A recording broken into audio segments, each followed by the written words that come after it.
Joseph തടവുകാരുടെ സ്വപ്നം വ്യാഖ്യാനിക്കുന്നു. ഉൽപ്പത്തി പുസ്തകം 40-ാം അധ്യായം 1 മുതൽ 23 വരെയുള്ള വാക്യങ്ങൾ. ജോസഫ് തടവുകാരുടെ സ്വപ്നം വ്യാഖ്യാനിക്കുന്നു. കുറച്ചുനാൾ കഴിഞ്ഞ് ഈജിപ്തിലെ രാജാവിൻ്റെ പാനപാത്രവാഹകനും പാചകനും തങ്ങളുടെ യജമാനനായ രാജാവിനെതിരെ തെറ്റ് ചെയ്തു. ഈ 2 ഉദ്യോഗസ്ഥന്മാർക്കുമെതിരെ ഫറവോ കുപിതനായി. അവൻ അവരെ കാവൽപ്പടനായകൻ്റെ വീട്ടിലുള്ള തടവറയിൽ അടച്ചു. ജോസഫും അവിടെയാണ് കഴിഞ്ഞിരുന്നത്. കാവൽപ്പടനായകൻ അവരെ ജോസഫിനെ ഭാരമേൽപ്പിച്ചു. അവൻ അവരെ പരിചരിച്ചു. കുറെ കാലം അവർ തടവിൽ കിടന്നു.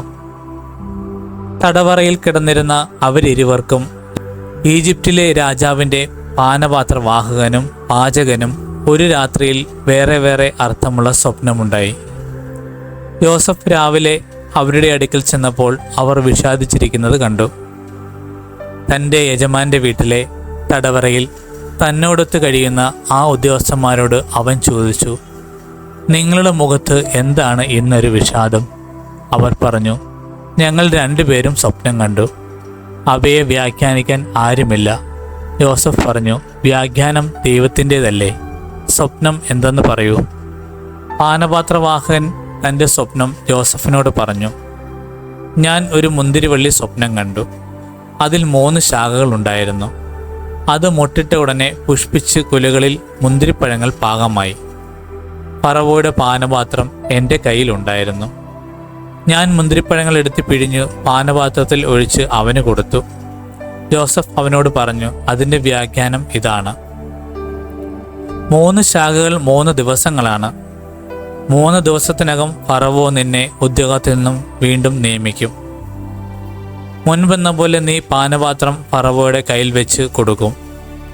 നല്ല കാലം വരുമ്പോൾ എന്നെയും ഓർക്കണം. എന്നോട് കാരുണ്യം കാണിക്കണം. എൻ്റെ കാര്യം ഫറവോയുടെ മുൻപിൽ ഉണർത്തിച്ച് ഈ തടവറയിൽ നിന്ന് എന്നെ മോചിപ്പിക്കണം. എബ്രായരുടെ നാട്ടിൽ നിന്നും അവർ എന്നെ മോഷിച്ചു കൊണ്ടുവന്നതാണ്.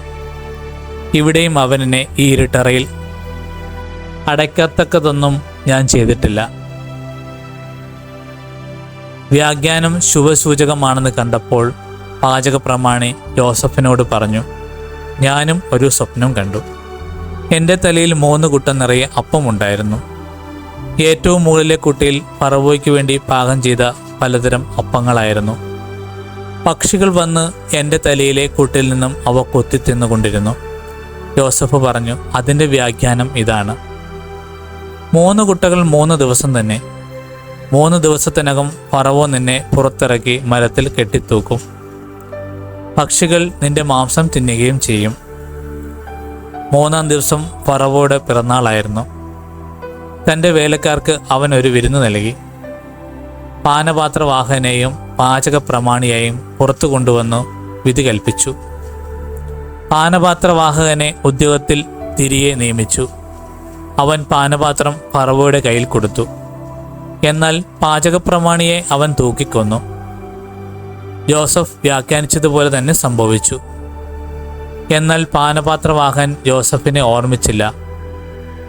അവനെ മറന്നുകളഞ്ഞു.